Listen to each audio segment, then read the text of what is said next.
Chapter 3. The Price of Secrets. The knock at the door wasn't casual. It was sharp, deliberate. Gabriel didn't move immediately. His eyes remained locked on Arielle's, studying her reaction.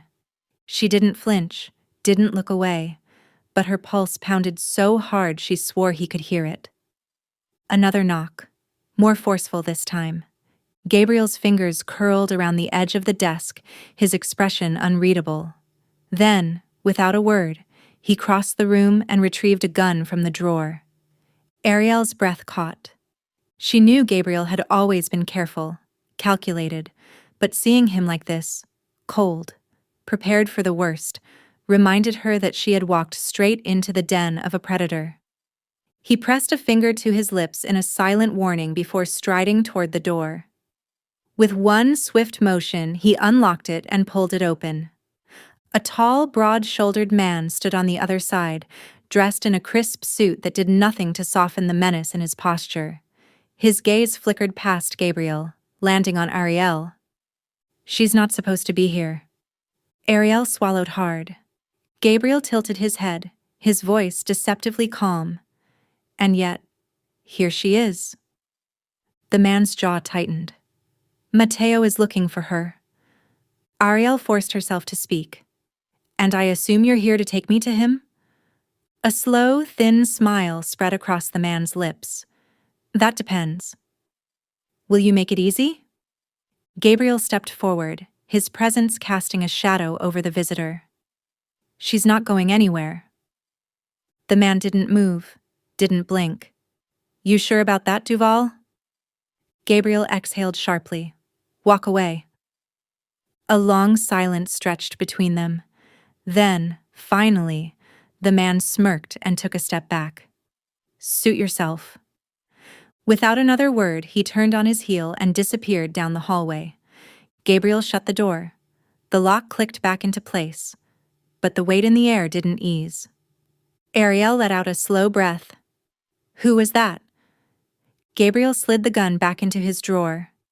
"One of Matteo's men. A messenger." Arielle's stomach twisted. What did he mean by, "She's not supposed to be here"? Gabriel turned back to her, his expression unreadable. "It means someone told Matteo you were already dead." Arielle's blood ran cold. Arielle sat down slowly, gripping the edge of the desk. "That doesn't make sense. If Matteo thought I was dead, why would his men be looking for me?" Gabriel leaned against the wall, arms crossed. "Because someone either lied to him or changed their mind." Arielle's stomach churned. "That means there's a leak." Gabriel nodded. "And if Matteo gets confirmation that you're alive, he'll come himself." Arielle exhaled, forcing herself to stay calm. She needed to think. She hadn't survived this long by panicking. "What do we do?" Gabriel's gaze flickered to the laptop. The flash drive was still inserted, the screen glowing ominously. "We find out what's on that drive." Arielle watched as he moved toward the laptop. She expected him to hesitate, but Gabriel never hesitated. He clicked the file open.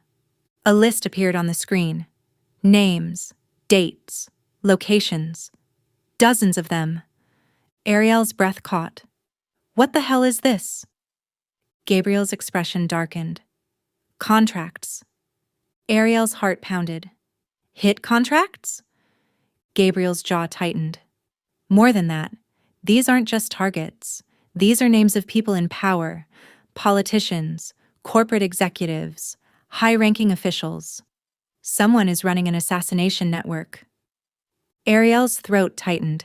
"And my name was on that list." Gabriel nodded. "Which means someone either put a hit on you, or you were never meant to see this." Arielle's blood ran cold. If I wasn't the target, then I was the loose end. Gabriel's silence was answer enough. Arielle's mind raced. She had spent years stealing, conning, finding ways to survive. But she had never stumbled into something like this. Her pulse jumped when Gabriel suddenly closed the laptop. "We need to move." Arielle blinked. "Move? Where?" Gabriel's jaw clenched. Somewhere Matteo and Elias can't reach you. Arielle hated the way her stomach twisted at his words. Gabriel, I can't just disappear. Gabriel turned to her, his gaze hard. You don't have a choice. Arielle bristled. I always have a choice. Gabriel took a step closer, voice low, dangerous. Not this time. Arielle swallowed hard. She knew he was right, but running meant leaving everything behind. Again. Gabriel held her gaze. You trust me? Arielle's breath caught. Because that was the real question, wasn't it? After everything they had been through, after all the years of silence, of pushing each other away, did she trust him? She inhaled sharply. Yes.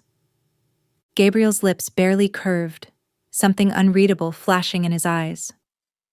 Then let's go. Arielle exhaled slowly, because for the first time in years, she wasn't running alone.